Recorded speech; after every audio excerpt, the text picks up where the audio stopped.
صل على سيدنا ومولانا محمد وعلى سيدنا علي وسيدتنا فاطمة وسيدتنا زينب وسيدنا حسن وسيدنا حسين.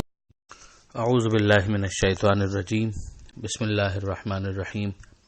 الحمد للہ رب العالمین والصلاة والسلام علی اشرف الانبیاء والمرسلین واہل بیتہ الطیبین الطاہرین المعصومین. اما بعد. سورہ آل-e-imran آیت نمبر 38 سے 45، 38 to 45. اس صفحے پر پہلی آیت میں جناب زکریا علیہ السلام کی دعا ہے اولاد کے بارے میں. ہم یہ پڑھ چکے کہ جناب زکریا علیہ السلام نے جناب مریم سلام اللہ علیہ کے پاس بے موسم کے پھل دیکھے. اب یہیں پر جناب زکریا علیہ السلام کے گویا دل میں ایک امنگ اور تڑپ پیدا ہوئی. وہ کبیر السن ہو چکے تھے، ایجڈ تھے. ان کی جو وائف تھیں وہ بھی اس قابل نہ تھیں کہ ان سے اولاد ہو سکے، بانجھ تھیں. اور یہاں پر انہوں نے دعا مانگی کہ وہ خدا جو گویا حضرت مریم سلام اللہ علیہ کو بے موسم کے پھل دے سکتا ہے، وہ اس بڑھاپے کے اندر میری بیوی کو بانجھ ہونے کے باوجود اولاد بھی دے سکتا ہے. تو انہوں نے دعا مانگی کہ حبلی من لدن کا ذریۃ طیبہ، کہ مجھے پاکیزہ اولاد، طیب اولاد عطا فرما، یقیناً تو دعا کا سننے والا ہے. اس موقع پر پھر ملائکہ کی ندا کا ذکر ہے کہ ملائکہ نے حضرت زکریا علیہ السلام کو آواز دی جبکہ وہ محراب میں عبادت میں مصروف تھے، اور یہ کہا کہ ان اللہ یبشرک بیحیی، کہ اللہ آپ کو بشارت دیتا ہے، خوشخبری دیتا ہے یحیی کی، یعنی آپ کا بیٹا ہوگا. اور بیٹے کا نام بھی یہاں پر بتا دیا. آگے ہم جناب عیسیٰ علیہ السلام کے بارے میں بھی پڑھیں گے کہ ان کا نام خدا ہی کی طرف سے رکھا گیا تھا، جس سے یہ بھی ہمیں سمجھ میں آ جاتا ہے کہ ماضی میں بھی مثالیں رہی ہیں، جس کے بعد یہ کوئی نئی یا حیرت انگیز بات نہیں رہتی اگر ہم پڑھتے ہیں کہ پنجتن کا نام، پیغمبر کا نام خدا نے رکھا تھا اور اس بات کی اطلاع دی تھی دل میں الہام کے ذریعے سے یا اعلان کے ذریعے سے، تو اس میں کوئی حیرت کی بات باقی نہیں رہتی.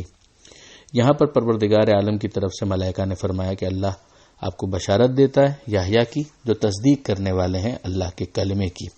یہ کلمت من اللہ سے مراد جناب عیسیٰ علیہ السلام، جن کو کہا گیا ورڈ آف گاڈ، کلمہ خدا، اس لیے کہ ایک الگ عام روٹین کے طریقہ کار سے ہٹ کر ان کی ولادت ہوئی. گویا کن فیکون کا نتیجہ تھے. کن ایک کلمہ ہے، کن یعنی ہو جا، اور وہ ہو گیا. وہ سیدن، اور یحییٰ علیہ السلام کی اگلی صفت یہ ہوگی کہ وہ سید ہوں گے یعنی سردار ہوں گے. حصوراً، شہوات سے، خواہشات نفس سے اپنے آپ کو الگ رکھنے والے ہوں گے.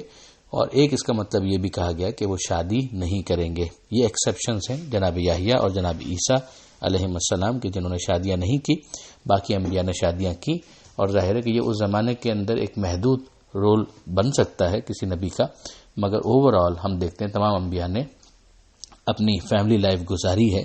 اور پیغمبر اکرم صلی اللہ علیہ وآلہ وسلم نے تو واضح طور پر یہ کہہ دیا کہ لا رہبانیت فی الاسلام، کہ رہبانیت یا موناسٹسزم یہ اسلام کے اندر نہیں ہے. شادی کے ذریعے سے انسان اللہ سے دور نہیں ہوتا بلکہ اللہ سے قریب ہوتا ہے. تو میں پھر عرض کروں گا کہ محدود وقت کے لیے شاید یہ کردار پیش کرنا ہو، لیکن یہ کہ یہ کوئی ایسا عمل نہیں ہو سکتا کہ جس سے ہمیشہ ہمیشہ کے لیے نافذ کر دیا جائے یا اسے قربت خدا کی دلیل بنایا جائے. حضرت یحییٰ علیہ السلام کی مزید صفات میں کہ وہ نبی ہوں گے اور صالحین میں سے ہوں گے، یہ یہاں پر بیان کیا گیا.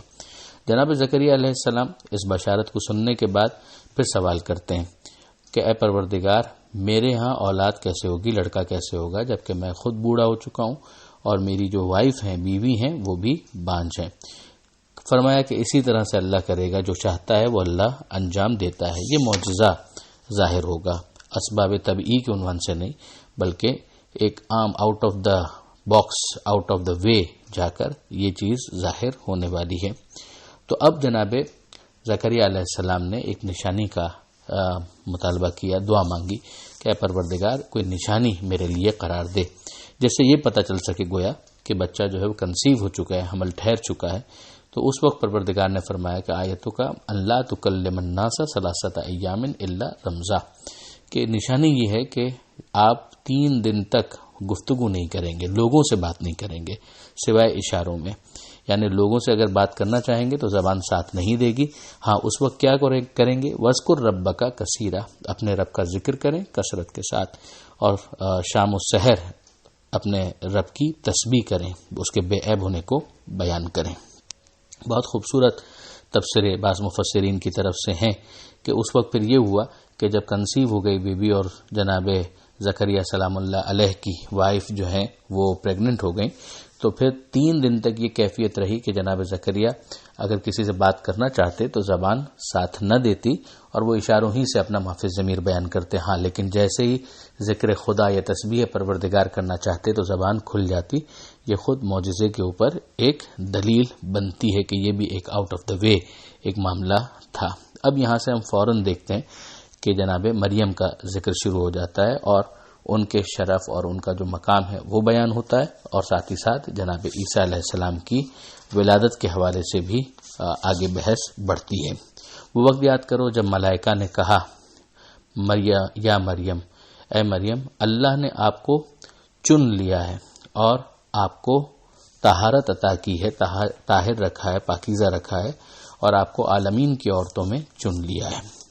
یہ جو اصطفاء کا لفظ یہاں پر استعمال ہوا، ہم اس کو پہلے بھی ڈسکس کر چکے ہیں. آل-e-imran کے لیے یہ لفظ استعمال ہوا ہے، تو یہاں پر اس کا گویا ایک مصداق آ گیا کہ جناب مریم سلام اللہ علیہ اس کا ایک بہت اہم مصداق ہے. چن لیا یعنی ایک منصب عطا کیا، آپ کو پاکیزہ رکھا، یہ جناب مریم سلام اللہ علیہ کی عصمت پر دلیل بن گئی، اور پھر چن لیا عالمین کی عورتوں پر، یہ جناب مریم سلام اللہ علیہ کی فضیلت کے اوپر اور افضلیت کے اوپر دلیل بن گئی. پھر یہ کہا گیا کہ اے مریم، آپ اپنے رب کی اطاعت کریں اور سجدہ کریں اور رکوع کرنے والوں کے ساتھ رکوع کریں، یعنی اس عمل کے اندر ان کی مائیت ہونی چاہیے. جس طرح سے اور لوگ رکوع کرتے ہیں اسی طرح سے آپ بھی رکوع کریں، اپنی عبادت میں اس کو بھی شامل رکھیں. اب ان آیتوں کے ذریعے سے جناب مریم کا انداز عبادت اور جناب مریم کا شرف ہمارے سامنے آتا ہے. پیغمبر اکرم صلی اللہ علیہ وآلہ وسلم کی بہت ہی عمدہ ایک حدیث ہے کہ جس میں پیغمبر اکرم نے 4 منتخب خواتین کا ذکر کیا کہ جن میں سے 2 کا تعلق ماضی سے ہے اور 2 کا تعلق اس امت سے. جو ماضی کی خواتین ہیں ان میں جناب مریم اور جناب آسیہ فرعون کی بیوی، اور جو اس امت سے تعلق رکھتی ہیں ان میں جناب خدیجہ سلام اللہ علیہ اور جناب فاطمہ زہرا سلام اللہ علیہ. اور پھر یہ بھی ارشاد فرمایا کہ فاطمہ زہرا ان 4 میں بھی افضل ہیں. اسی لیے ایک اور حدیث کے اندر پیغمبر نے فرمایا کہ کانت مریم سیدتا نساء زمانہا، کہ مریم اپنے زمانے کی عورتوں کی سردار تھی، یعنی عالمین کی عورتیں جو اس زمانے کے اندر تھیں ان کی سردار تھی. اما ابنتی فاطمہ، جہاں تک میری بیٹی فاطمہ کا تعلق ہے تو زمان و مکان کی کوئی قید نہیں ہے، ہر زمانے کی خاتون، ہر مکان کی خاتون ان کے تحت سیادت ہے اور وہ ان کی سردار ہیں. اسی لیے الگ سے بھی جناب سیدہ کو سیدۃ النساء اہل الجنہ بھی کہا گیا کہ جنت کی عورتوں کی سردار، اور عالمین کی عورتوں کی سردار سیدۃ النساء العالمین بھی ان کو کہا گیا. یہاں سے پھر بحث آگے بڑھتی ہے آیت نمبر 44، جس میں پیغمبر اکرم کو مخاطب کر کے یہ کہا گیا کہ اے حبیب، یہ غیب کی خبریں ہیں جو ہم آپ پر وحی کر رہے ہیں. آپ اس موقع پر موجود نہیں تھے جب وہ لوگ اپنے قلم ڈال رہے تھے، پینز ڈال رہے تھے کہ کون مریم کی کفالت کرے گا. یہ جو اس موقع پر فیصلہ ہو رہا تھا کہ بھئی زکریا علیہ السلام کا تو بالآخر فیصلہ ہوا کہ یہ کفالت کریں گے، اور یہ منصوبہ پروردگار تھا، اس لیے کہ پہلے ہم پڑھ چکے کفلہا زکریا، کہ زکریا کو ان کا کفیل یا گارجن قرار دیا. مگر اسباب ظاہری کے تحت وہ انجام کیسے ہوا، یعنی اس یہ عمل پذیر کیسے ہوا، اس بات کا فیصلہ کیسے ہوا جبکہ وہ لوگ جگڑ رہے تھے کہ کون مریم سلام اللہ علیہ کی کفالت کرے گا. تو اس موقع پر جو بعض روایات کے اندر یہ آتا ہے کہ قلم ڈالے گا. قلم ڈالنے کا تذکرہ تو خود قرآن کے اندر بھی ہے، مگر جاری پانی کے اندر قلم ڈالے سب نے اور سب کے قلم بہہ گئے، اور آخر میں جناب زکریا سلام اللہ علیہ کا قلم رہ گیا. اس سے اس بات کا تعین ہوا کہ یہ جناب زکریا ہیں کہ جو ان کے کفیل قرار پائیں گے. یہیں سے ہمیں سمجھ میں آتا ہے ایک ہوتا ہے منصوبہ پروردگار اور ایک ہوتا ہے اسباب ظاہری کے ذریعے سے اس کو سامنے لانا.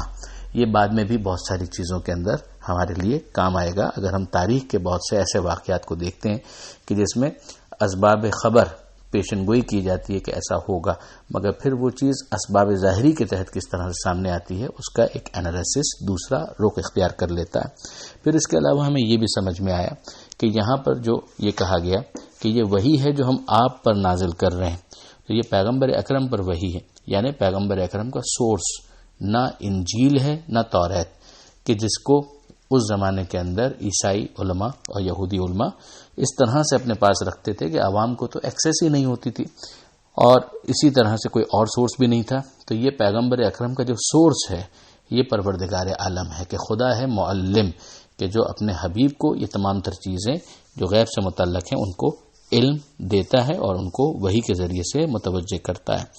تو اب یہاں پر تو یہ چیز ہمارے لیے واضح ہو گئی۔ ایک اور چیز جو ہمیں سمجھ میں آتی ہے کہ وحی کی دو قسمیں ہیں، ایک وحی وہ ہے کہ جو نبیوں سے مخصوص ہے، اور ایک وحی وہ ہے کہ جو نبیوں کے علاوہ بھی نازل ہو سکتی ہے۔ فرشتوں کا جناب مریم سلام اللہ علیہ سے گفتگو کرنا، ان سے بات چیت کرنا، ان کے فضائل کا بیان اور ان سے جناب عیسیٰ علیہ السلام کی ولادت کا ذکر، یہ سب ہمیں بتاتا ہے کہ فرشتے پیغام اگر خدا کا لے کر آ جائیں اور نبی کے علاوہ بھی کسی کو مخاطب کریں تو یہ قرآن کے خلاف نہیں ہے۔ اسی قرآن کے اندر جناب مریم کا بھی اس طرح سے ذکر ہے اور مادر موسیٰ سلام اللہ علیہ کا بھی ذکر ہے، جو انشاءاللہ ہم سورہ قصص کے اندر پڑھیں گے۔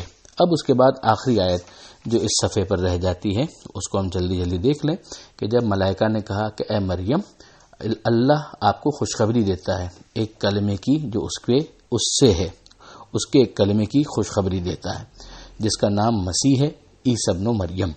یہیں پر یہ بتا دیا گیا جب خوشخبری دی جا رہی تھی کہ یہ ماں کی طرف نسبت دی گئی کہ باپ نہیں ہوگا اس کا، ماں ہی اس کی واحد سرپرست ہوگی دنیا کے اندر اور باپ نہیں ہوگا۔ وجیہن فی الدنیا، اور وہ یقیناً دنیا میں بھی وجی ہوگا، آبرودار ہوگا، اور آخرت میں بھی، اور من المقربین ہوگا، یعنی درگاہ الہی میں رسوخ رکھنے والوں میں شامل ہوگا۔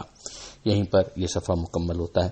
پروردگار عالم سے دعا ہے قرآن سمجھنے اور اس پر عمل کی توفیق عطا فرما، اور وارث قرآن امام زمانہ کے ظہور میں تعجیل فرما۔ ربنا تقبل منا انک انت السمیع العلیم، وآخر دعوانا ان الحمد للہ رب العالمین، والسلام علیکم ورحمۃ اللہ وبرکاتہ۔